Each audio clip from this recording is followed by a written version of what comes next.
लाडक्या बहिणींसाठी एक मोठी आनंद वार्ता. 1500 नाही तर या महिन्यात 3000 रुपये खात्यात येणार. राज्यातील लाडक्या बहिणींना स्थानिक स्वराज्य संस्थांच्या निवडणुकीतच मोठं गिफ्ट मिळण्याची शक्यता आहे. सरकार लाडक्या बहिणींना नवीन वर्षाचं गिफ्ट आता देण्याची शक्यता आहे. त्यानुसार डिसेंबर महिन्यात लाडक्या बहिणींच्या खात्यात एक सोडून 2 हप्ते जमा होतील.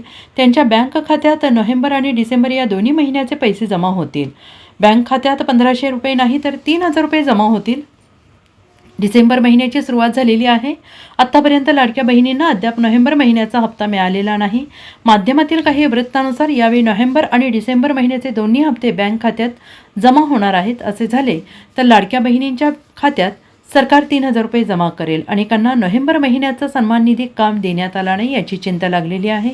लाडक्या बहिणींच्या बँक खात्यात पैसे न आल्यामागे राज्यातील स्थानिक स्वराज्य संस्था निवडणूक असू शकते. त्यामुळेच बहिणींच्या खात्यात रक्कम जमा झालेली नाही. यापूर्वी गेल्या वर्षी महाराष्ट्र विधानसभा निवडणुकीत लाभार्थ्यांच्या खात्यात एकाच वेळी 2 महिन्यांची रक्कम जमा झाली होती. त्यावेळी महिलांना एकदा 3000 रुपये मिळालेले होते.